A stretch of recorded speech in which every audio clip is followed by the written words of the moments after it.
کیونکہ دین اسلام میں خدا عمل کو نہیں دیکھتا بلکہ عمل کرنے والے کی نیت کو دیکھتا ہے۔ اللہ کبھی بھی کثرت اعمال کو نہیں دیکھتا کہ جناب نے اتنی نمازیں پڑھی، جناب نے اتنے درود پڑھے۔ اللہ عمل کرنے والے کی نیت کو دیکھتا ہے۔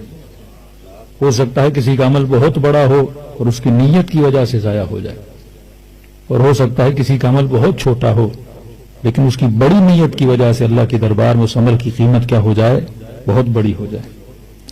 مثال دے رہا ہوں کہ رسول خدا کے زمانے میں ہوتا یہ تھا کہ جب سفر کرتے تھے تو راستے میں رکا کرتے تھے پانی کے لیے، آرام کے لیے۔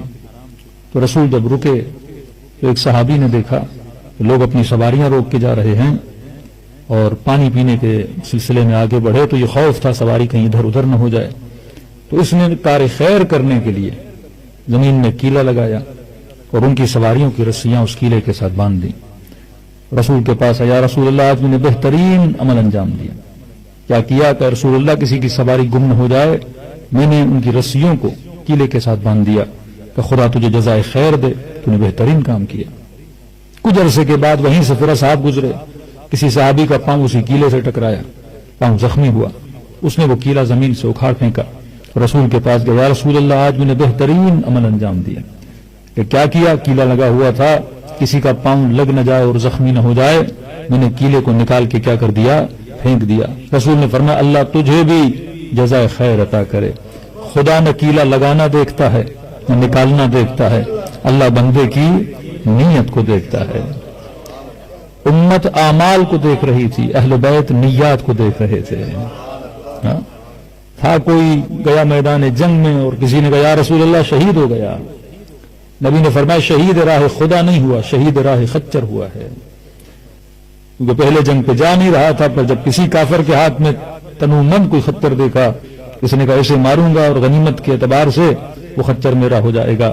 تو فرمایا خدا یہاں تک کہ میدان جنگ میں جہادیوں کا لڑنا بھی نہیں دیکھتا، ان کی نیت کو دیکھتا ہے۔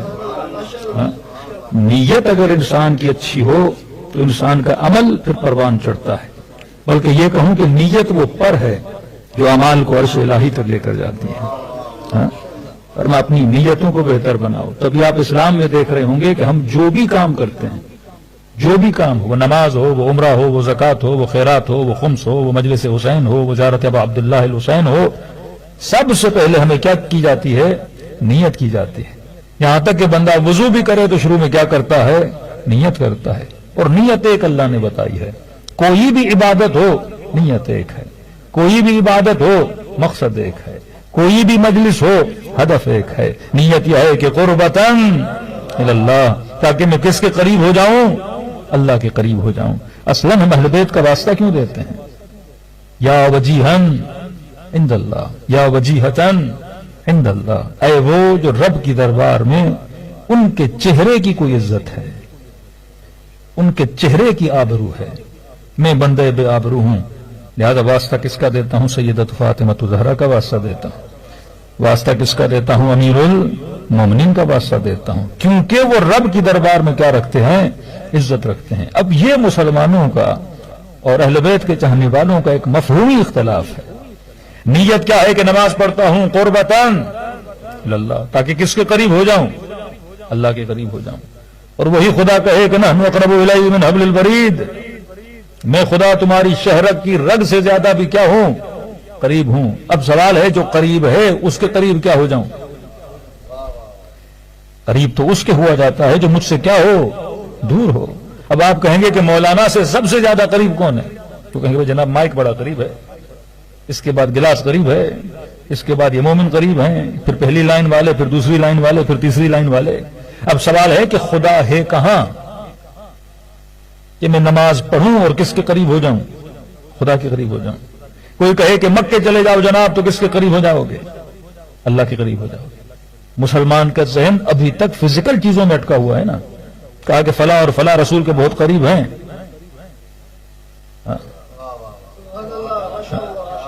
یہاں وہ کس کو دیکھ رہے ہیں؟ قرب جسمانی کو دیکھ رہے ہیں۔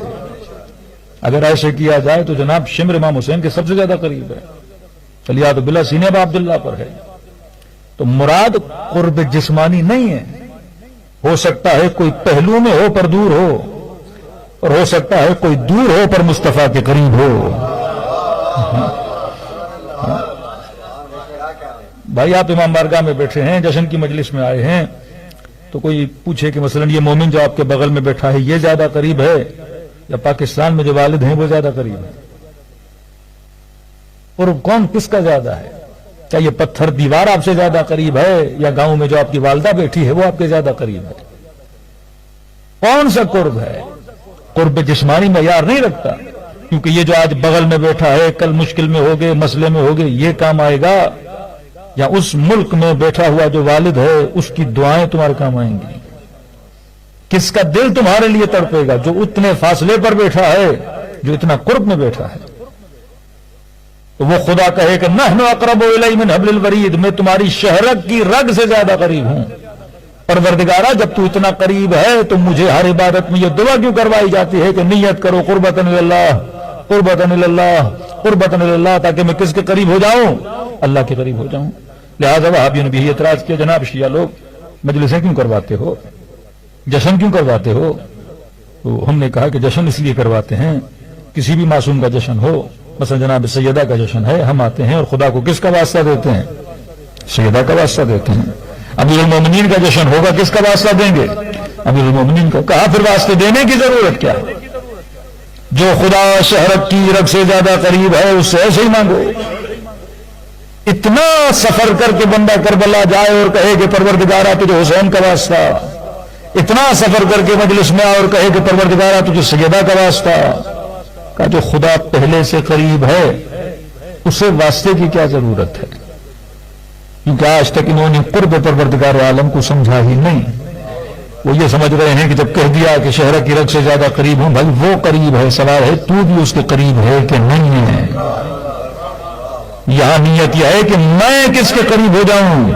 خدا کے قریب ہو جاؤں۔ اور دوسری بات یہ کہ ہم واسطہ دیتے کیوں ہیں؟ پہلی بات، ہم جو بھی کام کرتے ہیں وہ کس کے مطابق ہونا چاہیے؟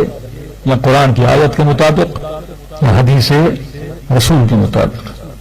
سب سے پہلے جس نے کائنات میں واسطہ دیا شخصیت کا نام تھا ابو البشر حضرت آدم، کہ جب جنت سے نکالا گیا زمین پر آئے، کہا کہ اتنے رو رہے تھے کہ پروردگارا میں نے ترک اولا کیا، آدم کو معاف کر دو، آدم کو معاف کر دو۔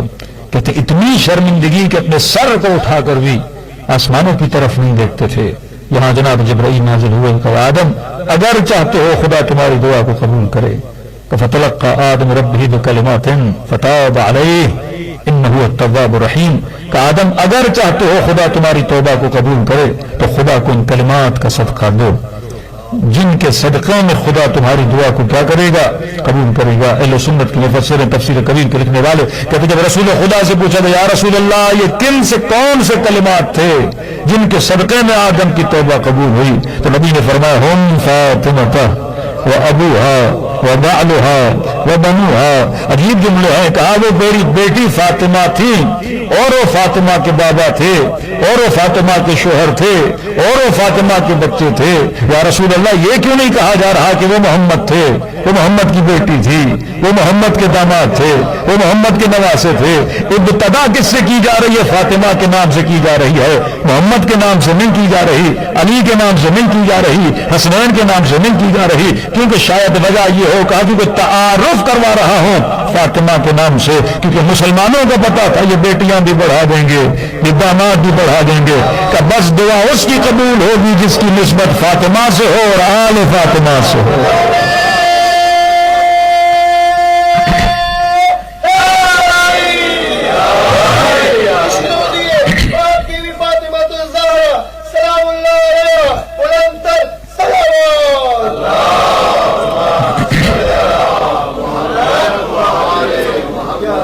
آپ بھی یہ صلوات بھیجتے ہیں اللہم صلی علی فاطمہ وابوها وبعلها وبنوها وسر مستودع۔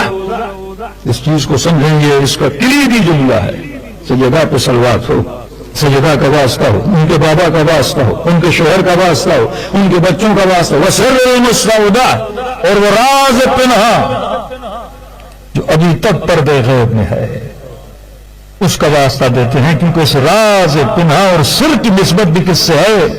سیدہ فاطمہ الزہرا سے ہے.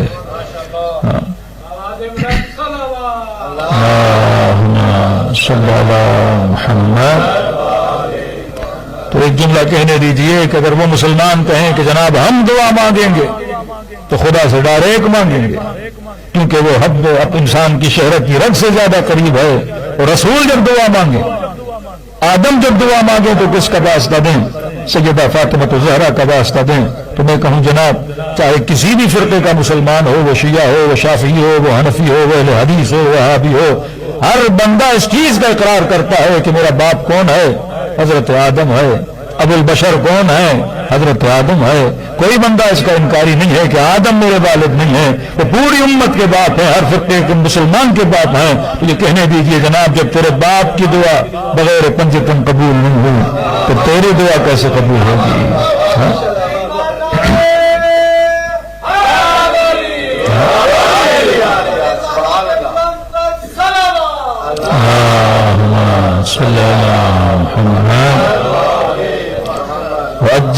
قرآن اشاروں اور کنایوں سے بھرا ہے کہ میں جب دعا قبول کرتا ہوں تو اس کے صدقے میں کرتا ہوں جو رب کی دربار میں کیا رکھتا ہے؟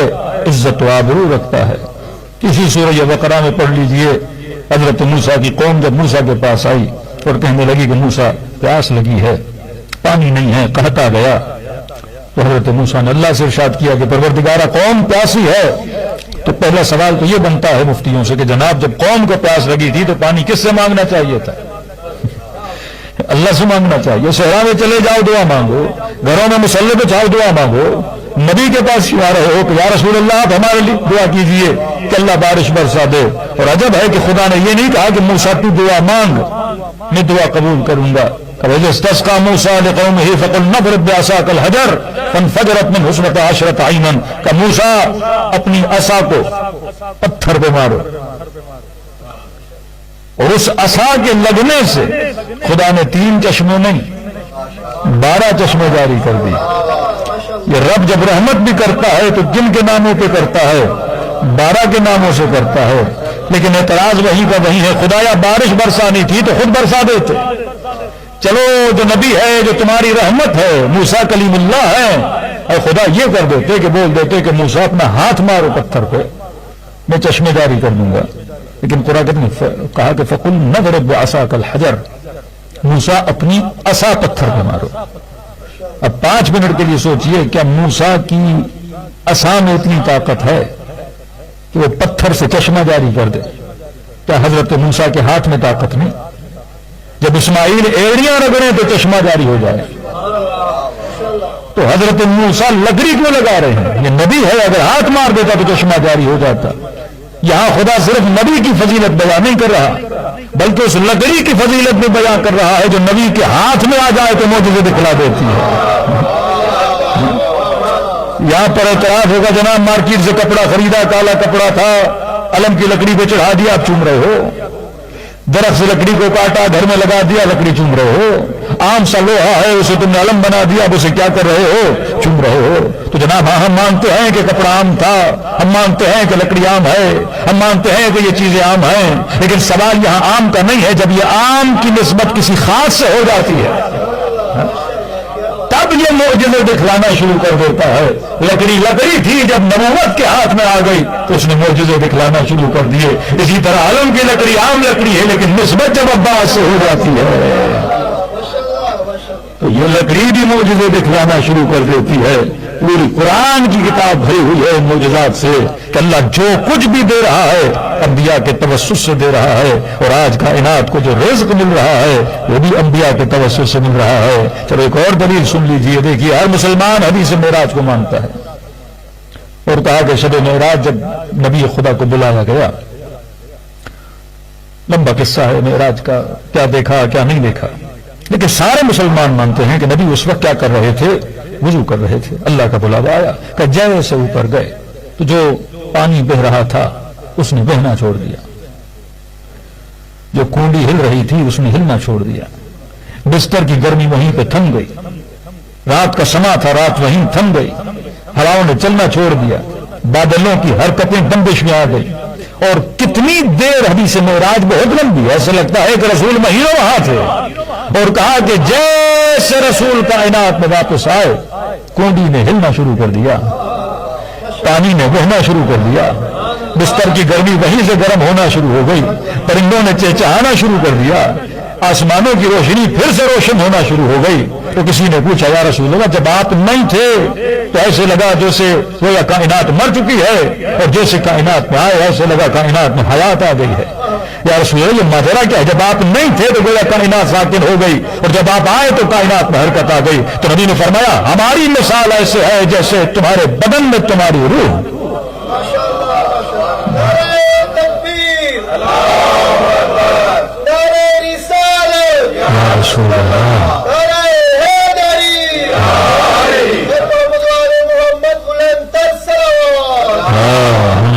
رسول اللہ محمد کہ ہماری مثال ایسے ہے جیسے تمہارے بدن میں روح، جب تک روح ہے تو آپ مولانا کو دیکھ بھی رہے ہو، سن بھی رہے ہو، چار نعرے لگا بھی رہے ہو، کیونکہ یہ بدن میں حرکت کس نے ڈالی؟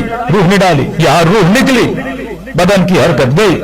اب گردن چاہے دائیں ڈھل جائے چاہے بائیں ڈھل جائے، بدن کی حرکت ختم ہو گئی۔ فرمایا جب میں کائنات سے گیا تو ایسے لگا جیسے روح کائنات نکل گئی، کائنات کی ساری حرکتیں کیا ہو گئی؟ وہیں کی وہیں تھم گئی، اور کہ جیسے میں کائنات میں واپس آیا جیسے گویا روح کائنات میں کیا آ گئی؟ واپس آ گئی۔ تو مسلمان مانتے ہیں کہ رسول کیا ہے؟ روح ہے، کائنات ہے۔ چھوٹا سا سوال تو بنتا ہے اے مسلمانوں، آج تو رسول خدا کائنات سے جا چکے ہیں، لیکن ہوائیں آج بھی چل رہی ہیں، پرندے آج بھی اڑ رہے ہیں، رزق تجھے آج بھی مل رہا ہے، اولادیں تجھے آج بھی مل رہی ہیں، سانسیں تو آج بھی لے رہا ہے۔ تو کم از کم اتنا تو ماننا پڑے گا کہ آج بھی کوئی روح کائنات ہے جس کے صدقے میں خدا تجھے رزق بھی دے رہا ہے اور تیری زندگی بھی چل رہی ہے۔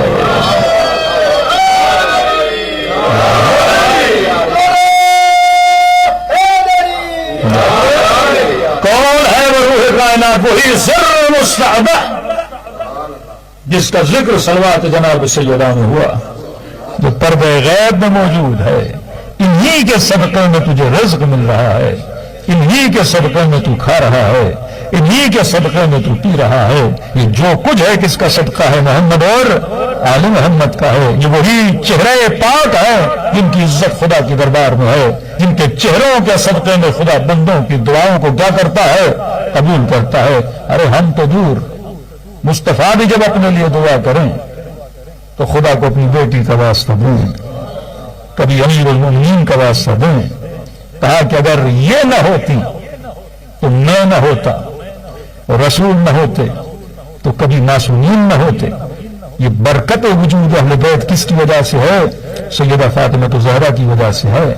کبھی معصوم فرماتے ہیں کہ ہم اللہ کی طرف سے تمہارے اوپر حجت ہیں اور ہماری دادی ہمارے اوپر حجت ہے۔ جو تمام حجتوں پہ حجت ہوں اس کا نام فاطمہ زہرا ہے۔ سب آپ بڑی بیوی کی شان پر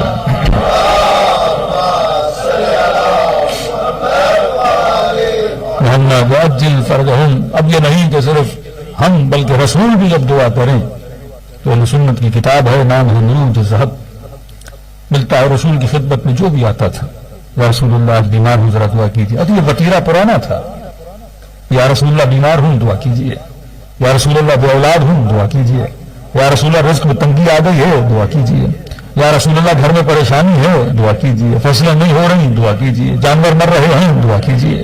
کہ جہاں سے بھی جو بھی پریشان آتا تھا نبی کی دربار۔ اب دربار رسول کا مطلب یہ ہے کہ دائیں بائیں سارے بیٹھے ہوتے تھے اور دیکھ رہے ہوتے تھے کہ رسول دعا کیسے کر رہے ہیں۔ تو کہتے ہیں ہمیشہ انداز ایک تھا دعا کرنے کا، جب دعا کرتے تھے تو کہتے تھے اللہم ارحم، اے خدا فلاں پر رحم فرما، اللہم ارحم بحق علی، اے خدا فلاں پر رحم فرما۔ کس کے صدقے میں؟ علی کے صدقے میں۔ اب جیلسی کا فیکٹر بولوں یا فضیلت علی شاید کسی کو اچھی نہ لگے، تو انہوں نے ایک بار سنا کہا کہ بحق علی، دوسرا بیمار آیا کہا بحق علی، تیسرا تنگس آیا کہا بحق علی۔ تو یہ آپس میں کہنے لگے کہ جناب علی تو ہیں بھی نہیں، پھر بھی جب بھی دعا کرتے ہیں تو کس کا نام لیتے ہیں؟ علی کا نام لیتے ہیں۔ ہم ہٹے کٹے سامنے بیٹھے ہوئے ہیں، کبھی ایک نظر ہمارے اوپر بھی آ جائے اور کہیں کہ پروردگارا اس کے صدقے میں اس کی مشکل کو آسان فرما۔ اب یہ نہیں سمجھ رہے تھے مشکلیں آسان فرمانی تھی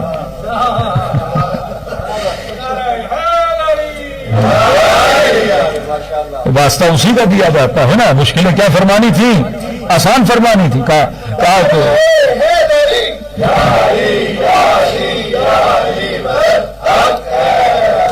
تو کہا کہ آج کہتا ہوں یا رسول اللہ انصاف نہیں ہے. چلو دو لوگوں کے لیے علی کا نام لیا, ایک کے لیے تو ہم دونوں کا نام لے لیں, یا کبھی اس کا لے لیں کبھی ہمارا لے لیں, تاکہ دوسروں کو بھی فضیلت کا پتہ چلے کہ بھائی ہم بھی کوئی فضیلت رکھتے ہیں, ہم بھی رب کے دربار میں کوئی عزت و آبرو رکھتے ہیں. تو یہ کہنے والا تھا, دوسرے نے کہا صبر کرو. قرآن میں ہے نا صبر کا پھل کیا ہوتا ہے؟ میٹھا ہوتا ہے. تو کیا مطلب صبر کرے گا؟ دنیا آ رہی ہے, کس کا واسطہ دے رہے ہیں؟ علی کا واسطہ دے رہے ہیں. کہا کبھی تو علی بھی بیمار ہوں گے, کبھی علی کو بھی کوئی پریشانی ہوگی کہ نہیں, تو ظاہر رسول کے پاس آئیں گے, تب کس کے نام سے دعا کریں گے؟ تو ظاہر ہے یا تیرا نام لیا جائے گا یا میرا نام لیا جائے گا. واقعہ ہے مکے کا, ہجرت ہو گئی, مدینے پہنچے, اتفاق سے رسول خدا کی دربار میں امیر المؤمنین آئے اور عرض کی یا رسول اللہ آج علی کی طبیعت ناساز ہے, ذرا میرے لیے دعا کیجیے. اور اس اتفاق سے بڑا اتفاق یہ تھا کہ دونوں بھی بیٹھے ہوئے تھے. انہوں نے کہا اتنی مدتوں سے جس گھڑی کا انتظار تھا وہ گھڑی آ گئی ہے کہ دنیا آتی ہے علی کا واسطہ دیتے ہیں. آج علی آئے ہیں تو ظاہر ہے آج یا تیرا نام آئے گا یا میرا نام آئے گا. لکھنے والا لکھتا ہے کہ دوسرے کو کوہنیاں مار رہے تھے. اب دیکھنا مصطفیٰ کی زبان سے کیا نکلتا ہے, لیکن کمال کر دیا میرے نبی نے. جب رحمت للعالمین کی زبان سے رحمت بڑے جملے نکلے تو بڑے عجیب انداز میں دعا کی کہ اللہم ارحم علی علی بحق علی, اے خدا علی پر رحم فرما علی کے صدقے میں.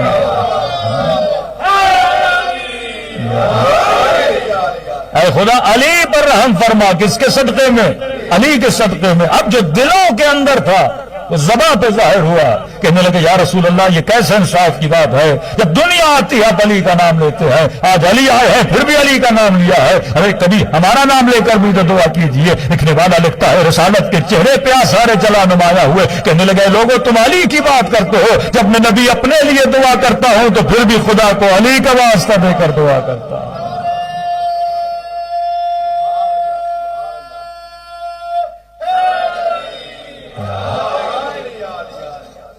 تو ہم اپنی مرضی سے نہیں بلکہ ہم سنت رسول پہ عمل کرتے ہیں کہ یا وجیہن عند اللہ اشفع لنا عند اللہ. یہ وہ چہرہ مبارک ہیں جو رب کی دربار میں کیا رکھتے ہیں؟ عزت رکھتے ہیں. اور کہ اگر ان سے مل جاؤ تو بھی باعزت بن جائے گا. آج ایک ولی جب ولی بن جاتا ہے لوگ اس کے در سے حاجتیں لیتے ہیں کہ نہیں, معصوم تو نہیں ہے لیکن در معصوم کا نوکر بن گیا, تو خدا نے اس کے در کو بھی باب الحوائج بنا دیا. اصل ہے ان کے ساتھ کیا ہونا؟ منسلک ہونا. قرآن کی آیت صبغۃ اللہ ومن احسن من اللہ صبغہ, کون ہے جو خود کو رنگ خدا میں کیا کر دے؟ رنگ دے. کون ہے جو خود کو رنگ اہل بیت میں کیا کر دے؟ رنگ دے. اب آپ کہہ سکتے ہیں کہ ہم سلمان کی قبر پہ دعا مانگیں گے اور دعا قبول نہ ہوگی. نہیں, کہا سلمان و منا اہل البیت, یہ ہم اہل بیت میں سے ہے. کہ مولا سید نہیں, کیوں کہا ہم اہل بیت میں سے؟ کہ جب جب تو سلمان کو دیکھے گا تجھے تب تب علی کی یاد آئے گی. جن کی محفلوں میں بیٹھ کے اہل بیت کی یاد آئے, جن کے ذکر کو سن کے اہل بیت کی یاد آئے, جن کی سخاوتوں کو دیکھ کے لوگوں کو علی ابن ابی طالب یاد آئیں, جن کے حجب و حیا کو دیکھ کے لوگوں کو سیدہ فاطمہ زہرا یاد آئیں, تو باب الحوائج بننا ہے, رب کی دربار میں عزت پانی ہے. فرمایا جتنا ان انوار مقدسہ کے قریب ہوگے اتنا کس میں چلے جاؤ گے؟ نور میں چلے جاؤ گے. آج کتنے لوگ کربلا جاتے ہیں, خدا کو شہداء کربلا کا واسطہ دیتے ہیں. یہ شہداء کس سے ملے؟ امام حسین سے ملے. تو آج کیا بن گئے؟ باب حوائج بن گئے. آبائے قراتی غالباً کہتے ہیں کہ میں جب بھی کربلا جاتا تھا, کہتے قبر امام حسین پہ بڑا رش ہوتا تھا. اب کہتے قبر تک پہنچنا بڑا مشکل, تو کہتے میں شہداء کربلا جو نام لکھے ہوئے ہیں, باہر والی جالی ہے, وہیں کھڑا ہو جاتا تھا اور میں ان کو کہتا تھا کہ میں امام حسین تک نہیں جا سکتا لیکن تم لوگ حسین سے زیادہ قریب ہو. تو کہتا منت مانتا تھا کہ میں اتنی رکعت ہدیہ کرتا ہوں, یہ میری حاجت ہے, یا ابا عبداللہ حسین تک پہنچا دو اور میری حاجت روائی ہو جاتی تھی. کہتے انہی شہداء سے مانگتا تھا اور خدا مجھے کیا کر دیتا تھا؟ عطا کر دیتا تھا. تو جو ان کے قریب ہو جاتا ہے، کیوں کہا جسے مقام شہادت ملتا ہے وہ خود بھی جنت میں جاتا ہے، اپنے اہل و عیال کو بھی کہاں لے کر جاتا ہے؟ جنت میں لے کر جاتا ہے. بعض مؤمنین قیامت میں شفاعت کریں گے. خدا کسی مومن کو حق پہ شفاعت دے گا کہ بھئی اپنی فیملی کا ایک بندے کی شفاعت کر دو. آپ کو حق ہے بیٹے کی شفاعت کر سکتے ہو، بیوی کی شفاعت کر سکتے ہو. یہ کون سا مومن ہے جو خود کو رنگ محمد اور آل محمد میں کیا کر دے؟ رنگ دے. رنگ محمد اور آل محمد میں کیسے رنگے جائیں گے؟ جناب سیدہ کے پاس ایک خاتون آتی، صلوات پڑھیں بی بی کی شان پر.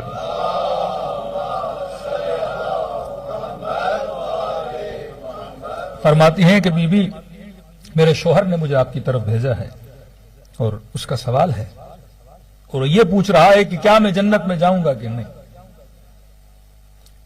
تو سیدہ نے کہا کہ اللہ سب کو جنت نصیب کرے، لیکن جنت میں وہ جائے گا جو ہمارا شیعہ ہوگا. تو جا کر اس نے بتایا شوہر کو کہ سیدہ کہہ رہی ہیں کہ جنت میں وہ جائے گا جو ہمارا شیعہ ہوگا. کب بی بی سے یہ پوچھ کیا کہ میں شیعہ ہوں کہ نہیں. یہ پھر آئی کہ سیدہ میرا شوہر پوچھ رہا ہے کہ وہ آپ کے شیعوں میں سے ہے کہ نہیں. یہ بھی نہیں کہا انشاءاللہ، لیکن ہمارا شیعہ وہ ہے جو کبھی گناہ نہیں کرتا. یہ پھر شوہر کے پاس گئی کہ سیدہ نے کہا ہے کہ ہمارا شیعہ وہ ہے جو کبھی گناہ نہیں کرتا. اس بندے نے سنا کہ شیعہ وہ ہے جو گناہ نہیں کرتا، کہ میں تو گنہگار. اس کا مطلب میں سیدہ زہرا کا شیعہ نہیں. اس نے کھانا پینا چھوڑ دیا. اب میں شیعہ نہیں تو میں جنت میں نہیں جاؤں گا. اب یہ بیمار پڑ گیا، کھانا چھوڑ دیا، فاقوں پہ آ گیا. یہ پھر روتی ہوئی سیدہ کے پاس، بی بی جب سے آپ نے کہا ہے کہ جنت میں وہ جائے گا جو شیعہ ہوگا، پھر ہمارا شیعہ وہ ہے جو گناہ نہیں کرتا. کبھی بھی جب سے اس نے سنا ہے اس نے کھانا چھوڑ دیا ہے، بیمار پڑ گیا ہے، بستر مریضی پہ آ گیا کہ میں کیونکہ شیعہ نہیں تو لہٰذا میں کہاں نہیں جاؤں گا؟ جنت میں نہیں جاؤں گا. پھر بی بی نے اسے اس کے شوہر کو پیغام بھیجا. بی بی نے کہا کہ جب میں نے کہا کہ شیعہ جنت میں جائے گا، اس کا مطلب یہ ہے کہ جنت میں ڈائریکٹ صرف شیعہ جائے گا. یہ میں نے کب کہا کہ محب جنت میں نہیں جائے گا؟ اسے جا کر پیغام دو کہ تو محبان محمد و آل محمد میں سے ہے، تو بھی جنت میں جائے گا، لیکن اس طرح نہیں جائے گا جس طرح شیعہ جنت میں جائے گا. پھر اسے جا کر پیغام دیا کہ جناب سیدہ کہہ رہی ہیں کہ محب بھی کس میں جائیں گے؟ جنت میں جائیں گے. پھر اس نے کہا بی بی سے اتنا تو پوچھو کہ محب کے جانے میں اور شیعہ کے جانے میں فرق کیا ہے؟ محب کا مطلب 12 امامی ہو یا اہل سنت بھی ہو. اگر محبت محمد و آل محمد ہے کہ یہ کہاں جائے گا؟ جنت میں جائے گا. سیدہ سے پوچھا بی بی کیا فرق ہے دونوں کے جنت میں جانے میں؟ کہ شیعہ کا مطلب بغیر حساب و کتاب. دعا ندبہ پڑھتے ہو نا، علی منابر من نور، علی تم اور تمہارے شیعہ نور کے ممبروں پہ بیٹھے ہوں گے. قرآن کہتے ہیں یوم تری المؤمنون والمؤمنات یسعی نورہم بین ایدیہم وبایمانہم، قیامت کے دن ایسے لوگوں کو دیکھو گے جن کے چہروں سے نور نکل رہا ہوگا. یہ دور سے بتائیں گے کہ ہم کون ہیں؟ نورانی ہیں. ان کا چہرہ بتائے گا کہ یہ کون ہے؟ جنتی ہیں. کہ شیعہ وہ ہے جو بغیر حساب و کتاب کے جنت میں جاتا ہے. کبھی بھی محب، فرمایا محب وہ ہے جو محبت تو کرتا ہے، شیعت کی منزل پر نہیں ہے. سلمان جیسا نہیں، ابو ذر جیسا نہیں، میثم تمار جیسا نہیں، حبیب ابن مظاہر جیسا نہیں. محب ہے. محب کا مطلب محبت تو کرتا ہے پر اس کی زندگی میں خطائیں بھی ہیں، اس کی زندگی میں غلطیاں بھی ہیں. فرمایا پہلے یہ دنیا سے جائے گا، عالم برزخ میں اس کی صفائی ہوگی. صفائی کے بعد جب صاف ستھرا ہوگا اس کے بعد اسے کہاں بھیجا جائے گا؟ جنت میں بھیجا جائے گا. یہ اور پریشان ہوا کہ بی بی برزخ کا حساب و کتاب تو بڑا مشکل ہے. ہمیں بتائیے کہ ہم دنیا میں کیا کریں کہ یہیں پہ ہماری صفائی ہو جائے اور جب دنیا سے جائیں تو پھر برزخ کے عذاب سے کیا ہو سکیں؟ بچ سکیں. بی بی نے فرمایا کہ دنیا میں ایک ہی راستہ ہے اور وہ ہے توبہ کا آنسو ہے کہ مرنے سے پہلے اپنی ساری خطاؤں کو کیا کرو؟ معاف کروا دو. اور خطا کو معاف کرنے کے لیے خدا نے بہترین وسیلہ دیا، جناب سیدہ فاطمہ الزہرا کا وسیلہ. صلوات پڑھے محمد و آل محمد. تو مقام تشیع پر ہو تو مطلب ڈائریکٹ جنتی ہے. مقام محب پر ہو تو فرما کچھ تکلیفیں ہیں لیکن تمہاری سرنوشت میں خدا نے کیا لکھی ہے؟ جنت لکھی ہے۔ اور سیدہ نے کہا یہ بھی رب کی طرف سے محبت اہل بیت کی وجہ سے تمہارے اوپر لطف و کرم ہے۔ یہ برزخ میں تمہاری صفائی تو ہو رہی ہے، لیکن کئی ایسے ہیں جن کی صفائیاں ہوتی ہی نہیں ہیں۔ یہ مبغض اہل بیت اگر مر جائے، یہ بھی تو برزخ میں جائے گا نا، کس پر بھی عذاب ہو رہا ہے، عذاب پہ عذاب ہو رہا ہے، عذاب پہ عذاب ہو رہا ہے، لیکن یہ عذاب اسے کیا نہیں کر رہا؟ صاف نہیں کر رہا۔ مطلب آپ کا کپڑا ایک ایسی واشنگ مشین میں ہے جو بالکل صاف کر کے نکالتی ہے، وہ ایسی واشنگ مشین میں ہے کہ جتنا بھی دھو تو پانی کالا ہے اس کا، وہ کپڑے اور کیا ہو رہے ہیں؟ میلے سے میلے ہو رہے۔ اللہ کہتا ہے میں عذاب دوں گا، ثم پھر ان کو عذاب دوں گا روز قیامت، اور اس سے اشد عذاب میں ان کو مبتلا کروں گا۔ تو یہ جتنے دشمنان اہل بیت ہیں، یہ ابھی وادی برہوت میں کیا ہو رہا ہے؟ ان پر عذاب ہو رہا ہے، لیکن وہ عذاب ان کو صاف نہیں کر رہا، عذاب اندر عذاب ہو رہا ہے۔ لیکن اگر کوئی محب ہے، اسے کوئی تکلیف آتی ہے، وہ تکلیف اسے کیا دیتی ہے؟ اس کے پچھلے گناہوں کو مٹا دیتی ہے، تاکہ جب یوم قیامت میں آئے تو جناب سیدہ کے سامنے کیا ہو کے کھڑا ہو جائے؟ سرخرو ہو کے کھڑا ہو جائے۔ تبھی فرمایا آغا بشیر الحکیم کہتے ہیں کہ واقعی عشق محمد اور آل محمد ہے کہ قرآن میں دو آیتیں ہیں۔ ایک آیت میں یہ ہے کہ جب جہنمیوں کو جہنم میں بھیجا جائے گا، یہ جانا نہیں چاہیں گے، ملائک ان کے بالوں سے پکڑ کے ان کو جہنم میں لے جائیں گے۔ کہتا میں سمجھ گیا کہ جہنمی جہنم میں نہیں جانا چاہ رہا، لہذا زبردستی دھکے دے کر اسے جہنم کی طرف لے جایا جا رہا ہے۔ لیکن ایک اور قرآن کی آیت پڑھی جس میں خدا حکم دے گا جنتیوں کو جنت میں لے جایا جائے، لیکن جب ملائک کہیں گے چلو، یہ جنت میں نہیں جائیں گے، یہاں تک کہ ان کو بائی فورس ہلکا پھلکا دھکا دیا جائے گا، بھائی جا جنت میں، کیونکہ قیامت کے دن مومن جنت کے لیے نہیں ترسے گا، جنت آواز دے گی مومن میرے پاس آ، جنت بولے گی کہ میں تیری عاشق ہوں، اور اتنی صدیوں سے میں کس کا انتظار کر رہی تھی؟ تیرا انتظار کر رہی تھی، آجا میرے پاس۔ کہ چھٹے امام جعفر صادق علیہ الصلوۃ والسلام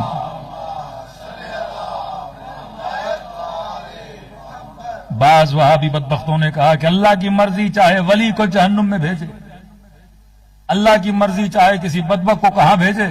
جنت میں بھیجے۔ دیکھیے اللہ نے کچھ اصول بنائے ہیں، پانی ہے آگ پہ ڈالو گے کیا ہو جائے گی؟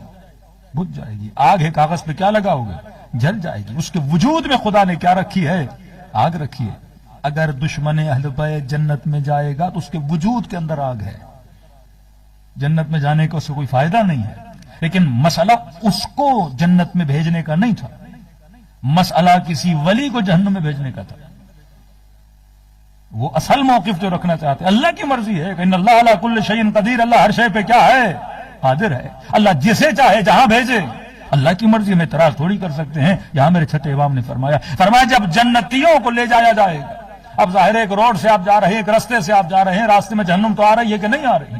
کہتے جب جنتی گزریں گے اور سائیڈ میں جہنم ہوگی تو جہنم سے آواز آئے گی فوز فوز یا مومن ان نورک یطفئ ناری، اے مومن مجھ سے دور ہو جا، اے مومن مجھ سے دور ہو جا، کیونکہ تمہارے نور سے میری نار بجھنے والی ہے۔ تو اگر کسی مومن کو جہنم کی طرف بقول ان کے بھیجا بھی جائے گا تو پھر جہنم نہیں رہے گی۔ ان کا نور ہی ایسا ہے جو پوری آگ کو پانی کی طرح کیا کر دیتا ہے؟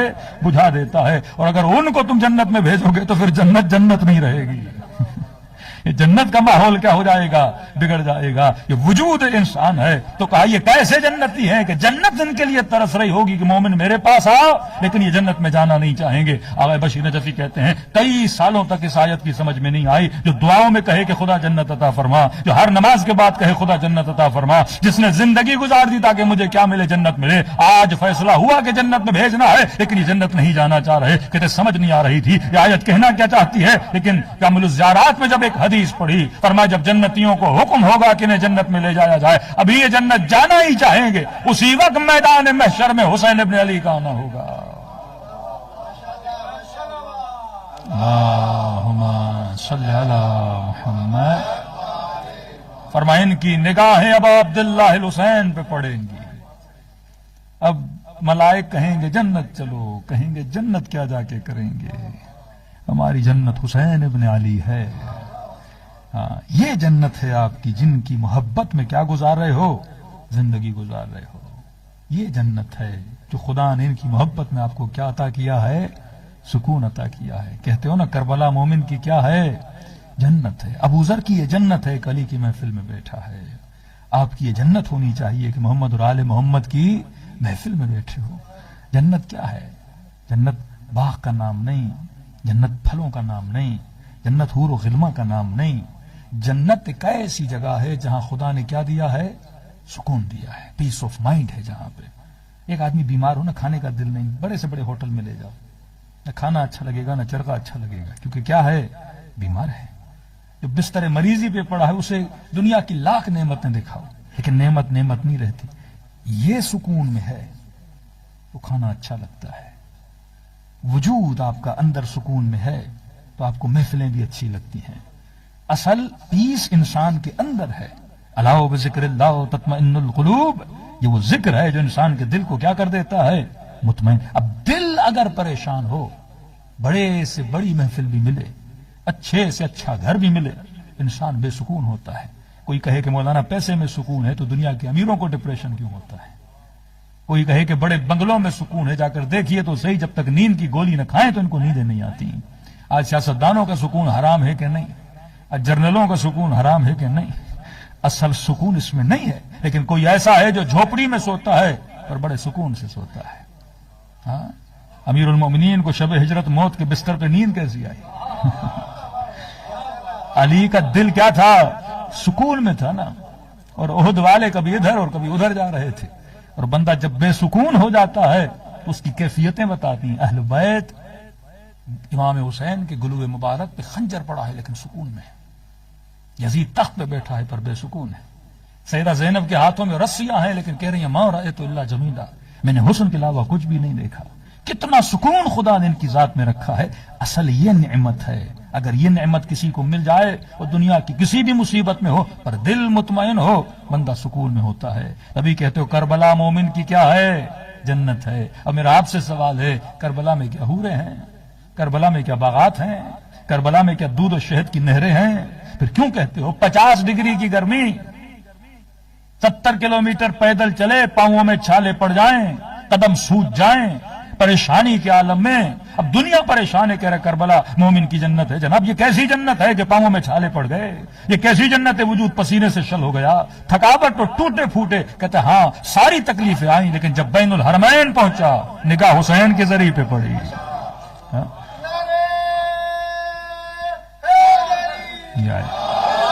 خدا نے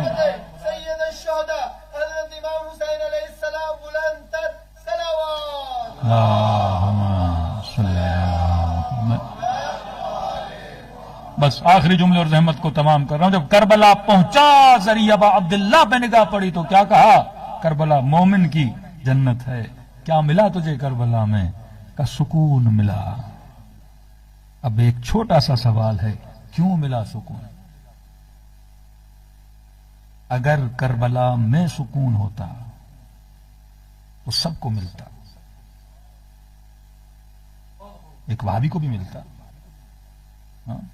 اگر علی کے چہرے میں سکون ہوتا تو طلحہ کو بھی ملتا، زبیر کو بھی ملتا. یہ ابو ذر کو کیوں مل رہا ہے؟ یہ صرف سلمان فارسی کو کیوں مل رہا ہے؟ یہ صرف میثم تمار کو کیوں مل رہا ہے؟ لفظ بدلوں، اگر آپ کے بیٹے میں سکون ہوتا تو سب کو ملتا، صرف باپ کو کیوں ملتا ہے؟ اپنے بچے کو سینے سے لگایا، کہا یہ میرے دل کا چین ہے، میرے دل کی ٹھنڈک ہے. کئی سالوں کے بعد بیٹی کو دیکھا تو کہا آنکھوں کی ٹھنڈک ہے. قرۃ اعین کا مطلب یہی ہے نا. امام حسین فرماتے سکینت و ابی، یہ میری بیٹی میرے دل کا چین ہے، سکون ہے. سیدہ زینب کا نام ہی زینب یعنی باپ کی زینت ہے. اسے دیکھتا ہوں علی کو کیا ملتا ہے؟ سکون ملتا ہے. جناب سکینہ امام حسین فرماتے ہیں سکون ملتا ہے مجھے. بہن بھائی کو دیکھا یہ قمر ہے، یہ چاند ہے، اسے دیکھتی ہوں زینب کی آنکھوں کو ٹھنڈک ملتی ہے.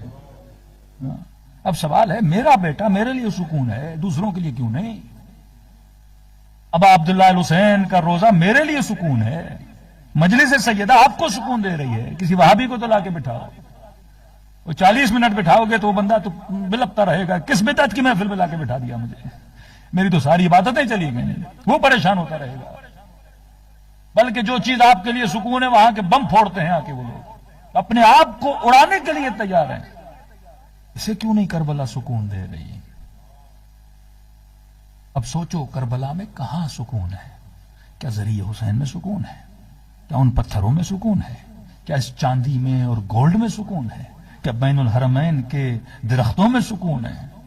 پھر جب سوچو کہ ہاں بھائی درخت مجھے سکون دے رہا ہے، وہاں کی فضائیں مجھے سکون دے رہی ہیں، وہاں کا حرم مجھے سکون دے رہا ہے، 4 رکعت نماز پڑھنے کے بعد دل کرتا ہے بس بیٹھا ہی رہوں، حسین کی زری کو دیکھتا ہی رہوں، یہ کیسا سکون ہے جو مجھے تو مل رہا ہے پر وہابی کو نہیں مل رہا۔ ایک قدم اور آگے بڑھوں، ہندو کو مندر میں سکون ملتا ہے، کرسچن کو کلیسا میں سکون ملتا ہے، بیٹے کو ماں کے چرنوں میں سکون ملتا ہے، باپ کو بیٹے کو سینے سے لگانے سے سکون ملتا ہے۔ یہ سکون کی کہانی کیا ہے؟ کہ اصل میں خدا نے سکون رکھا ہے محبت میں، جس سے محبت ہوتی ہے تو محبوب کو دیکھنے سے سکون ملتا ہے۔ عاشقوں کے قصے پڑھو گے نا، پوری رات انتظار کرتے تھے کہ معشوق کی ایک جھلک نظر آ جائے۔ دنیا کہے گی پاگل ہے، مجنون ہے، انہیں کیا پتا اسے کیا مل رہا ہے؟ سکون مل رہا ہے۔ چھوٹا سا بچہ ہے، اسے کھلونے سے سکون ملتا ہے، جوان ہو تو شادی سے سکون ملتا ہے، 30 سال کا بندہ ہو تو پیسے سے سکون ملتا ہے۔ یہ سکون جمپنگ کی پوزیشن میں ہے، کبھی کھلونے میں، مرد کے لیے عورت میں، عورت کے لیے گھر میں، کسی کے لیے گاڑی میں۔ سکون اپنی چیزوں کو کیا کر رہا ہے؟ بدل رہا ہے۔ اور ہم اسی سکون کی تلاش میں کیا کر رہے ہیں؟ دوڑیں لگا رہے ہیں۔ کسی کو لندن سکون لگا تو دوڑا یہاں پہ آ گیا، کسی کو آسٹریلیا سکون لگا دوڑا وہاں چلا گیا، کسی کو پاکستان سکون لگا وہ دوڑا وہاں چلا گیا۔ تو دنیا کس کی تلاش میں ہے؟ سکون کی تلاش میں ہے۔ اب جمپنگ کنڈیشن میں کیوں آتا ہے؟ کیونکہ یہاں جس کو سکون سمجھتا ہے 10 سال کے بعد وہ پھر وہی بے سکونی دے دیتا ہے۔ کسی نے کہا مولانا یو کے میں شام کے 5 بجے کے بعد بڑا سکون ہو جاتا ہے۔ ہم ہیں کراچی والے بھائی، ہماری رات 11 بجے کے بعد شروع ہوتی ہے۔ تو کہا کہ 5 بجے کے بعد سکون آ جاتا ہے۔ 1 دن 2 دن تو اچھا لگا مجھے، لیکن پھر میں نے کہا کہ یو کے سکون میں بھی بڑی بے سکونی ہے۔ اتنا سکون بھی کسی کو اچھا نہیں لگتا۔ یہاں کا سکون بھی انسان کو کیا کر دیتا ہے؟ پریشان کر دیتا ہے۔ پہلے آپ نے کہا گاڑی میں سکون ہے، کون سی لینی ہے؟ فلاں گاڑی لینی ہے، اتنی مہنگی ہے، محنتیں کر کے مورگیجز لے کے گاڑی تو لے لی، 1 دن 2 دن 5 دن 6 دن 8 دن 6 مہینے گزرے، کہا اس میں تو سکون ہی نہیں ہے۔ چیزیں لیتے گئے سکون کے چکر میں، ان چیزوں نے 2 دن سکون دیا، 4 دن سکون دیا، پھر سکون کیا ہو گیا؟ ختم ہو گیا۔ دنیا اسی کیوں کہ سکون کس میں ہے؟ محبت میں ہے۔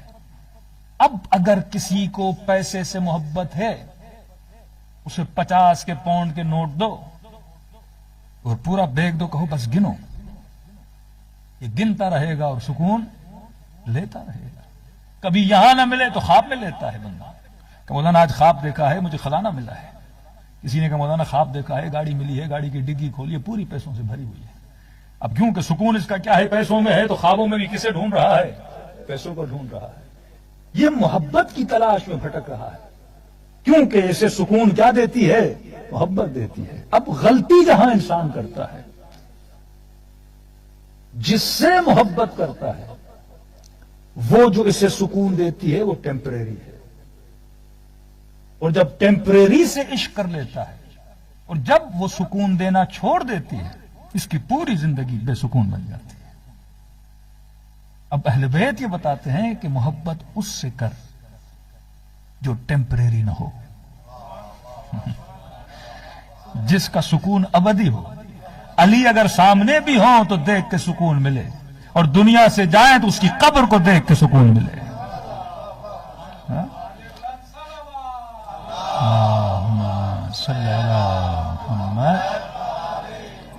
یہ کہا آیت نے قد جاءکم من اللہ نور و کتاب مبین، اللہ کی طرف سے تمہارے لیے 2 چیزیں بھیجی گئیں، ایک کتاب بھیجی گئی، ایک نور بھیجا گیا۔ یہ نور مصطفیٰ کیا ہے؟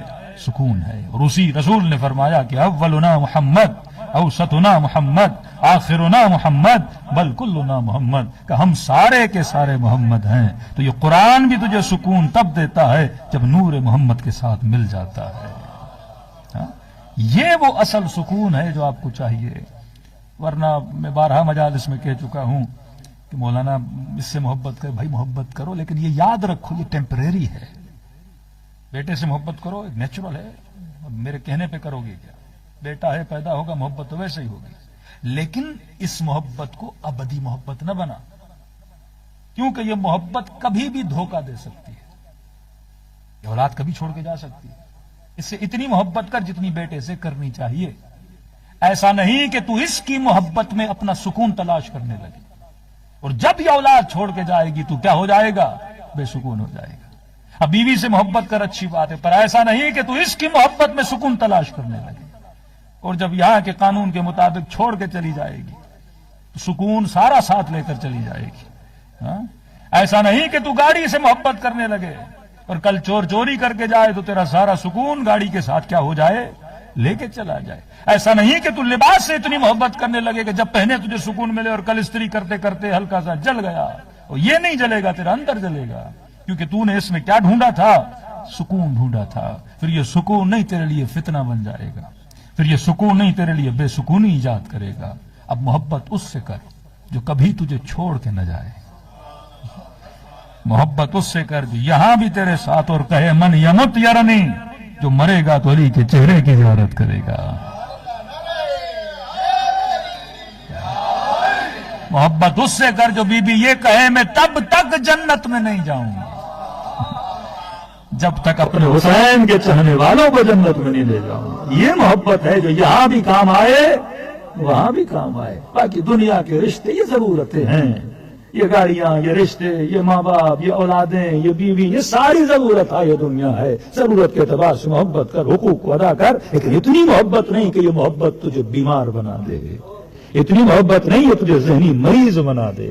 محبت کر کہ امام حسین اکبر سے محبت نہیں، علی اصغر سے محبت نہیں، بیٹے سے محبت ہے، اس کے پانی کے لیے جا رہے ہیں، امام حسین پانی مانگنے جا رہے ہیں، لیکن بیٹا شہید ہوا کا رضا برضا، تیری رضا پہ راضی ہے۔ اکبر سے بڑی محبت ہے، آ رہے ہیں گھٹنیوں کے بل آ رہے ہیں، لیکن جب بیٹا شہید ہوا کا رضا۔ چھٹے امام کا بیٹا جناب اسماعیل بڑی محبت کا، جب جاتے تھے امام کے چہرے پہ آثار پریشانی، کبھی کوئی حکیم آ رہا ہے، کبھی کوئی ڈاکٹر آ رہا ہے، مولا خیریت تو ہے کہ بس بیٹا بیمار ہے، کہ پریشان ہے بیٹے کے لیے، اور ایک دن کہتا ہے گیا امام کے گھر پہ دروازے پہ دستک دی، امام نے دروازہ کھولا، کیا دیکھا؟ چہرہ مطمئن۔ پوچھا مولا، اب دیکھنے والا یہ سمجھا کہ بیٹا ٹھیک ہو گیا ہے، بیٹے کو شفا مل گئی ہے، کہ مولا الحمدللہ بیٹا آپ بڑے مطمئن نظر آ رہے ہیں، آج خوش نظر آ رہے ہیں، آج بڑے اطمینان میں ہیں۔ امام نے فرمایا انا للہ و انا الیہ راجعون، بیٹا اللہ کو پیارا ہو گیا۔ کہ مولا سمجھ نہیں آئی، جب زندہ تھا تو اتنے پریشان تھے، آج دنیا میں نہیں تو آپ کو زیادہ فضا اور گریہ کرنا چاہیے، لیکن آپ کے چہرے پہ اطمینان۔ کہ یاد رکھ اولاد کس کی امانت ہے؟ اللہ کی امانت ہے۔ جب تک ہمارے پاس ہوتی ہے ہم امانت میں خیانت نہیں کرتے، اس کا خیال رکھتے ہیں، اس کی روح کا بھی خیال رکھتے ہیں، اس کے جسم کا بھی خیال رکھتے ہیں، لیکن جب اس نے اپنی امانت واپس لے لی، میں کون ہوتا ہوں اعتراض کرنے والا؟ ہم کس کی رضا پہ راضی ہوتے ہیں؟ اس کی رضا پہ راضی ہوتے ہیں۔ اتنا بڑا وجود جناب سیدہ جیسا، لیکن جب امیر المؤمنین نے قبر اطہر میں اتارا، یہی کہا رضا، ہم کس کی رضا پہ راضی ہیں؟ رب کی رضا پہ۔ تو مقصد مجلس یہ ہے کہ آپ اس سے محبت کرو جو آپ کو دنیا میں بھی سکون دے، جو آپ کو آخرت میں۔ دنیا کی ساری محبتیں تجھے چھوڑ جاتی ہیں، پر محمد و آل محمد تجھے کبھی چھوڑتے نہیں ہیں۔ تبھی فرمایا اذکرونی اذکرکم، تو ہمارا ذکر کر ہم تمہارا ذکر کریں گے۔ آغا ابوالحسن اصفہانی بیٹے کے خواب میں آئے کہ بابا اگر ایک دن ملے دنیا میں واپسی کا، کون سا عمل انجام لو گے؟ کہ بیٹا امام رضا کی زیارت کو جاؤں گا۔ ہاں کہ بابا کیوں؟ کہ تجھے نہیں پتا، میں زندگی میں 40 مرتبہ ان کی زیارت پہ گیا، اور ہر زیارت کے بدلے میں امام رضا 3 مرتبہ عالم برزخ میں مجھ سے ملنے آئے۔ ایک زیارت کا بدلہ بھی وہاں پہ چکاتے ہیں، ایک پائی بھی جب ان کی راہ میں دیتے ہو، یہ نہ سمجھو یہ ضائع ہوتی ہے، اہل بیت اس کے احسان کا بدلہ احسان کے ساتھ چکاتے ہیں۔ ارے ہر صرف امام حسین نے کہا تیری عزا پہ تیری ماں بیٹھے، صرف اتنا، تیری عزا پہ تیری ماں بیٹھے، کہتے ہیں آنکھیں اس کی لال ہو گئی ہو کی۔ عزا کا مطلب تو مر جائے، تیری قبر پہ تیری ماں بیٹھے، ایک طرح کی دعا ہے۔ عرب جب کسی پہ غیظ و غضب میں آتا تھا تو یہ جملہ کہتا تھا، مطلب اس جملے پہ جنگ ہو جاتی تھی۔ اور بھی سردار لشکر ہے، سمجھو جتنا لشکر تھا اس کے پاس یزید کا، اس کا سردار ہے، چاہتا تو اسی وقت جنگ شروع کر دیتا۔ یہ آنکھوں میں لالی آ گئی، امام حسین کی آنکھوں میں آنکھیں ڈال کے کہا حسین میں بھی کہہ سکتا ہوں، لیکن کیا کروں، تیری ماں فاطمہ الزہرا ہے۔ ادب تھا اور کے دل میں، یعنی یہ ضبط اپنے غصے پہ کنٹرول کیا کہ میں کیسے کہوں حسین کو، ایج میں زیادہ فاصلہ نہیں ہے، کہا کہ تیری ماں فاطمہ ہے.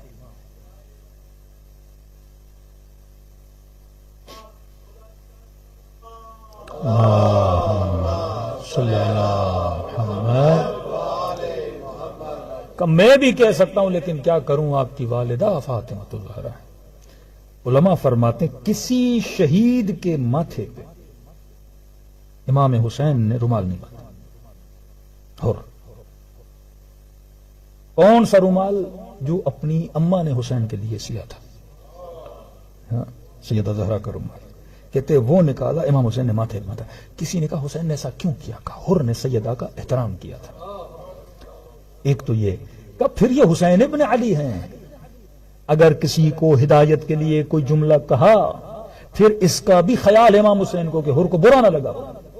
کہ جب رومال باندھا تو امام نے حر کو کہا، کیونکہ امام نے اس کی ماں کے لیے کہا تھا نا، تیری ماں تیری اذان میں بیٹھے. کہ فوراً امام کے دل میں آیا کہیں حر نے یہ بات دل پہ نہ لی ہو. تو کہ فوراً ابا عبداللہ نے اس کی ماں کی تعریف کرنا شروع کر دی. آخری وقت میں کہا کہ حر تیری ماں کتنی شریف ہے، جس نے تیرا نام کیا رکھا؟ حر رکھا. واقعاً تو دنیا میں بھی حر ہے تو آخرت میں بھی کیا ہے؟ حر ہے. کہ تو نے میری اماں زہرا کا ادب و احترام کیا کہ قیامت کے دن سارے شہداء اٹھیں گے لیکن تو واحد شہید ہوگا جس کے ماتھے پہ میری اماں زہرا کی نشانی ہوگی. کئی سالوں کے بعد جب عراق میں بادشاہ کا اختلاف ہوا، کہا کہ سب کے سر کاٹے گئے تھے اور واحد شہید کربلا ہے جس کا سر نہیں کاٹا گیا. قبیلے کا سردار تھا. جب یہ سروں کو کاٹنے آئے تو کہا ہم نہیں کاٹنے دیں گے. یہ واحد ہے جس کا جنازہ وہ لے کر گئے. کہ کربلا میں مدفون نہیں ہوا امام حسین کے ساتھ، الگ جا کے ہوا. اختلاف ہو گیا کہ کہیں ایسا تو نہیں تھا کہ سر نہیں کٹا تو وہ فضیلت نہیں، شہدائے کربلا کے ساتھ مدفون نہیں تو وہ فضیلت نہیں. تو کہا کہ اس کا شاید وہ مقام نہیں ہے. امام حسین نے معاف نہیں کیا. اختلاف ہو گیا اس پہ. اختلاف اتنا بڑھا کہ کہا کہ ہم دیکھیں گے اس کی قبر کے اندر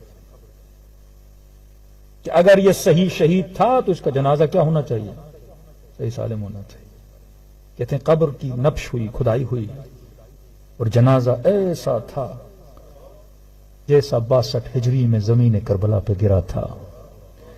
اب اللہم صلی علی محمد. کہا یقین کیسے کریں کہ یہ حر کا جنازہ ہے؟ دیکھو امام حسین نے ہر چیز سوچ سمجھ کے کی ہے. کہ یقین کیسے کریں کہ حر کا جنازہ ہے؟ کسی عالم نے کہا کہ روایت میں ہے امام حسین نے اس کے ماتھے پہ اپنی ماں زہرا کا رومال باندھا تھا.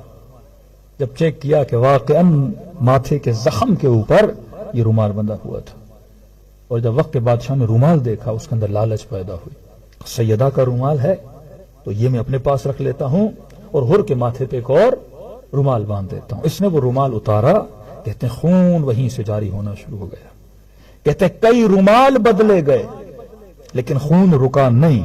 پھر سے وہی سیدہ کا جب رومال باندھا تو خون رک گیا. مطلب جو چیز حسین نے جہاں رکھی تھی اس چیز کو وہیں ہونا چاہیے تھا، کیونکہ یہ رومال یہاں کے لیے نہیں ہے، میدان محشر کے لیے ہے کہ دنیا دیکھے جس نے زہرا کی عزت کی اس کو خدا نے مقام کتنا عطا کیا ہے. اللہم صلی علی محمد. تو خلاصہ کلام ہر چیز کا مقصد یہ ہے کہ ہم جناب سیدہ کو کیا کریں؟ راضی و خوشنود کریں، جس کے لیے رسول نے فرمایا کہ فاطمہ بضعۃ منی، یہ میرے جگر کا ٹکڑا ہے. من نبغضها فقد ابغضنی، جس نے اس کو غضبناک کیا اس نے مجھے، جس نے مجھے کیا اس نے خدا کو، جس نے اس کو خوش کیا اس نے مجھے، جس نے مجھے خوش کیا اس نے خدا کو خوش کیا. تو ہم آدھا گھنٹہ 1 گھنٹہ اس محفل میں آتے ہیں، مقصد یہ ہے کہ ہم سے کون خوش ہو جائیں؟ سیدہ زہرا. اور اگر بی بی خوش ہو گئی تو سمجھو رسول خوش ہو گئے، رسول خوش ہو گئے تو سمجھو خدا خوش ہو گئے. نسلوں کو، بچوں کو، ماؤں کو، بہنوں کو یہ ہونا چاہیے کہ ہم سے کون راضی ہو؟ جناب سیدہ. اور سیدہ کس سے راضی ہوتی ہیں؟ وہ جو سیدہ نے بتایا کہ ہمارے شیعہ بنو. محب تو ہر کوئی ہے، شیعت خاص مقام ہے. پروردگارہ بحق جناب سیدہ ہم کو شیعیان اہل بیت علیہ الصلوۃ والسلام میں شمار فرما، اور قیامت کے دن شیعہ اہل بیت بنا کے ہمیں اٹھانا. پروردگارہ فرزند زہرا امام زمانہ کا ظہور فرما.